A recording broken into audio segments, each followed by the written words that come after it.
Hello, viewers. Welcome back to another engaging episode of Manager's Mantra, where we connect with industry leaders who are shaping the future of business management.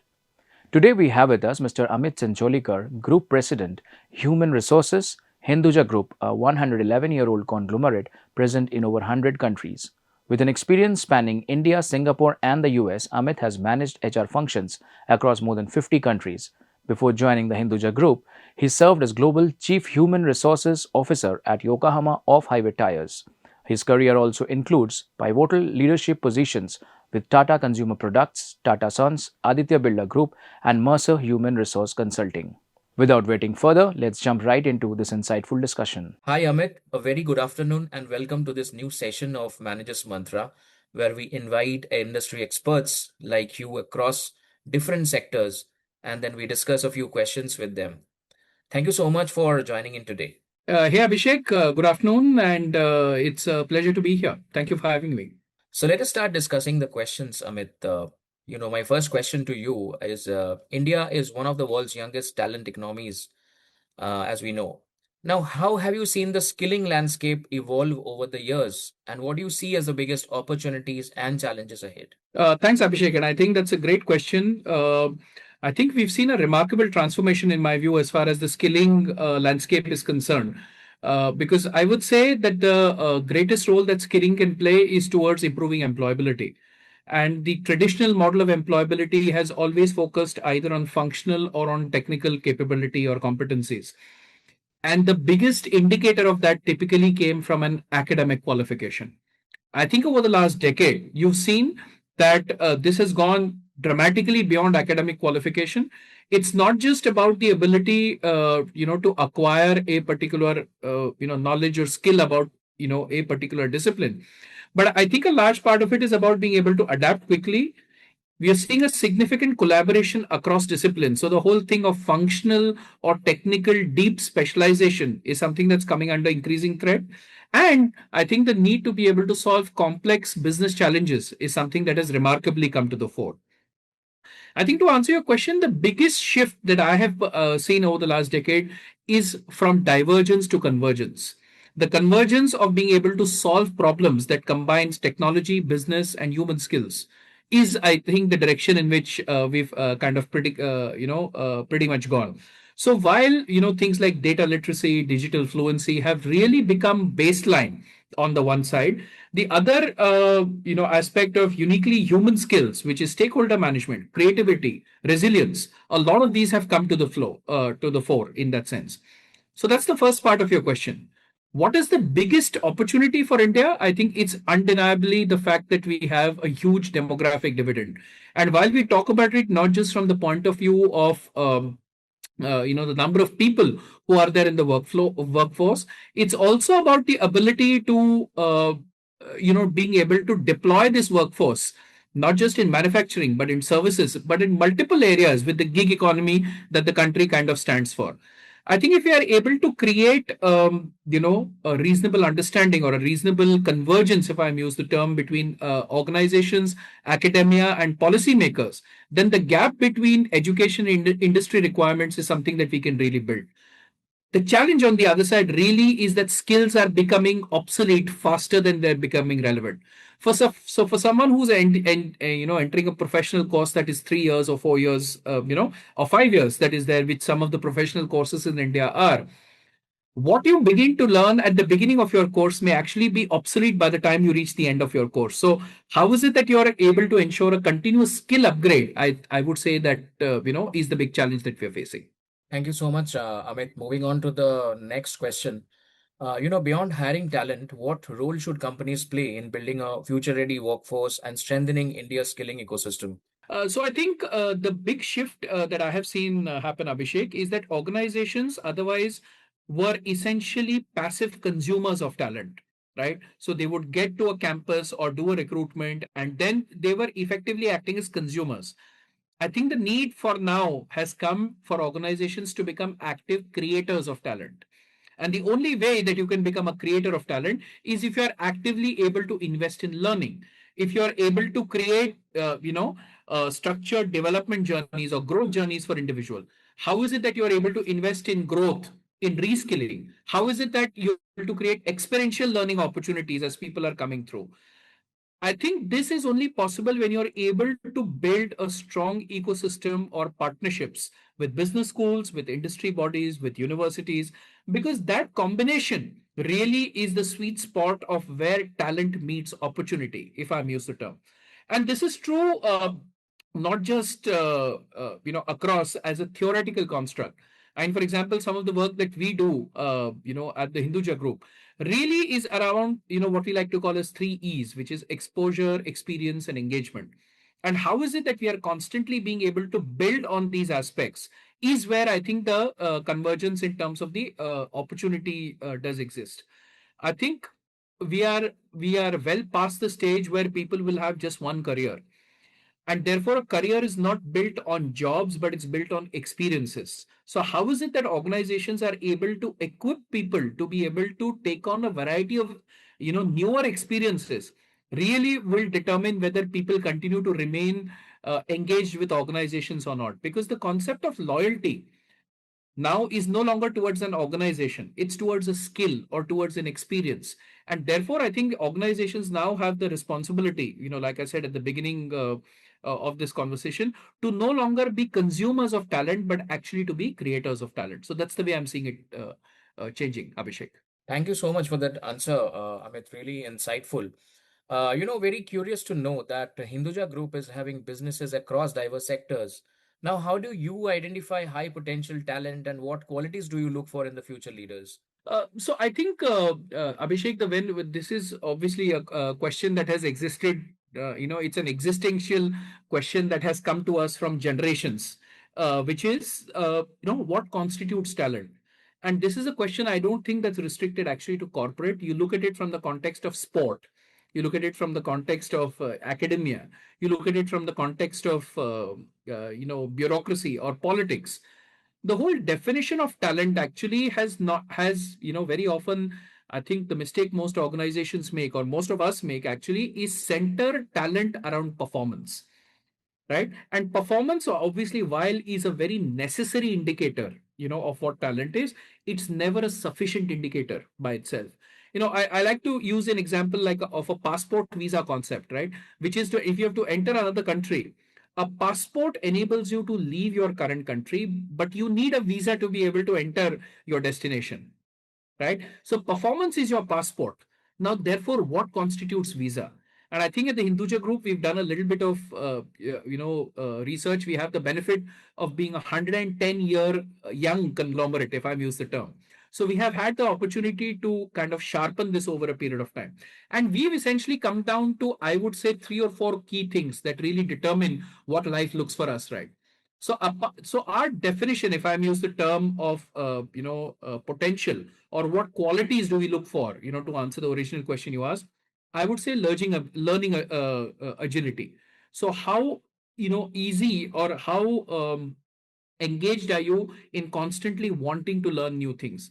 The second is what I like to call as intellectual curiosity. So do you ask more questions than keep giving answers? And to me, that's a very important quality, because it is intellectual curiosity, I think, that leads to joining the dots. And that's what really leads to being able to solve problems which, like I said, are no longer the domain of a particular function. What is particularly important for us, Abhishek, I would say, is what I like to call as an ownership mindset. So, do you own a problem? Do you recognize on, how is it that things are kind of moving forward? And ownership mindset, in my view, also builds a strong ability for collaboration, because then your approach is not about what is my part in this. Your approach really is what do I need to do to kind of solve this. Finally, I would say resilience and adaptability, because in today's day and age, I think if there is one single skill that will make a difference between good organizations and great ones, it's your ability to work with resilience and adapt. Now, resilience is important because it's reflective of your ability to bounce back. And therefore, I always say that resilience is not absence of fear or absence of difficulty. It is your ability to recognize that that it exists, and therefore you conquer. So I think these are some of the things that we look for. Let me also clarify that a couple of things that we definitely do not look for. we do not seek perfection because it doesn't exist. Because if we were all perfect, we would actually not be human beings, right? And what makes us human is the fact that we kind of make mistakes. So perfection is definitely what we do not look for. What we've therefore realized is people who are able to connect ideas across technology, across sustainability, across finance, across people, and more importantly, across society, are the ones who will succeed in the times to come. So that's a brief overview of how the Hinduja Group looks at the definition of talent and what are the qualities we seek, what are certain things we do not seek as well. Thank you so much. Now that we have spoken about your different initiatives in spotting the right talent, leadership, you also have a flagship management initiative, which is the Hinduja Leadership Program. Now, what was the vision behind it, and how is it shaping the next generation of leadership? Is there any other initiatives that Hinduja Group has introduced to nurture future leaders? So look, the HLP program for us is 19 years young. It started in 2007, and it's really interesting that the whole premise around which it was based was simple but very powerful vision that we had. It was that if you are able to identify exceptional young talent early in their career and give them a series of diverse experiences, that is where your leadership pipeline is built. So, in that sense, the thinking around the principle has been fairly straightforward. Yet it's very, very powerful. I think it is powerful because it is simple. We have not complicated, the program in terms of having too many expectations, very high aspiration. We simply say, let's get intellectual, curious minds and put them through a series of experiences that essentially sharpens their thinking,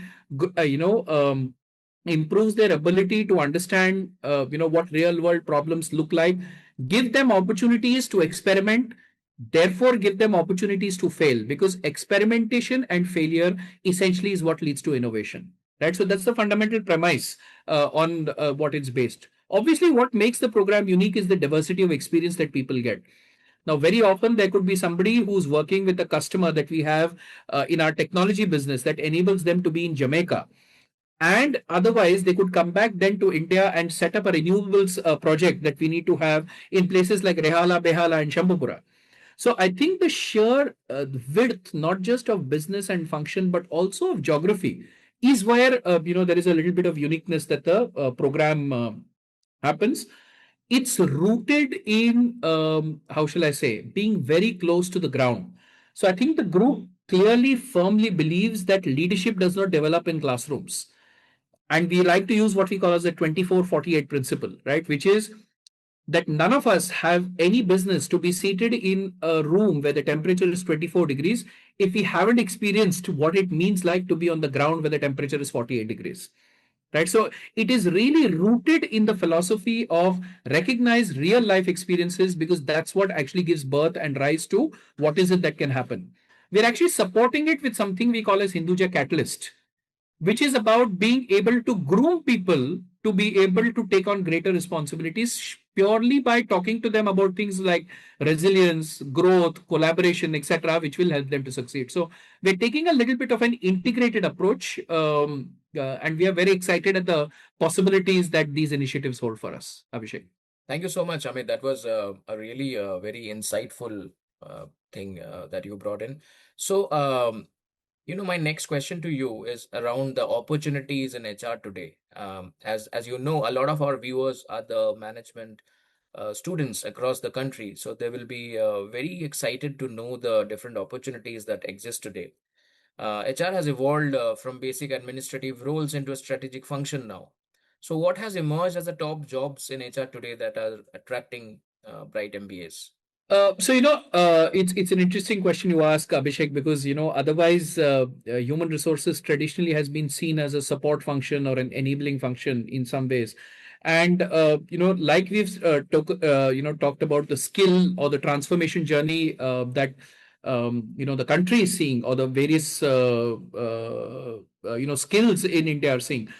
I think the way we look at it is there are four roles that we expect most HR people to play going forward. It is what I like to call as part strategist, which means you're trying to work with the business to be able to navigate of the future in a time of ambiguity. So that is part strategist.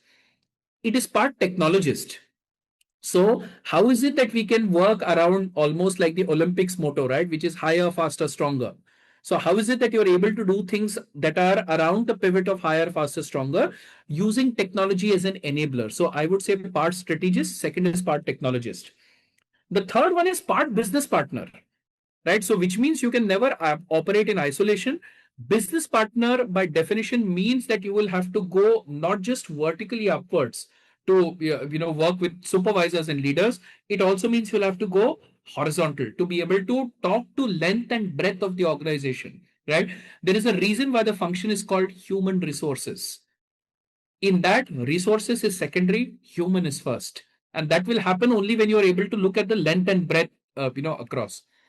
And the fourth role that in these aspects that is my favorite is being the culture architect.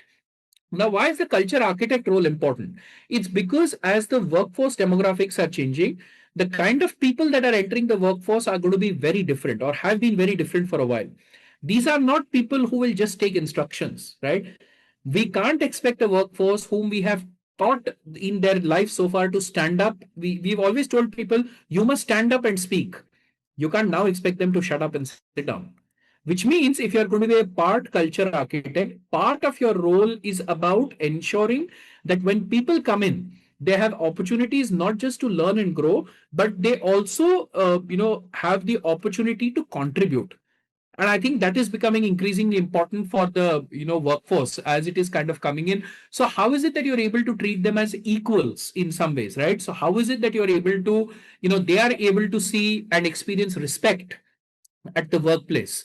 So I think that's where the part culture architect role kind of come in. So like I said, it is part strategist, part technologist, part business partner, and part culture architect. And this combination really is what allows an HR professional to be able to go up the value chain. So the administrative activities in a lot of ways are taken away by technology. It frees up your time.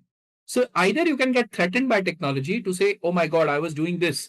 See, on some of those aspects, you can't compete with a machine. That machine can do it far better than you can.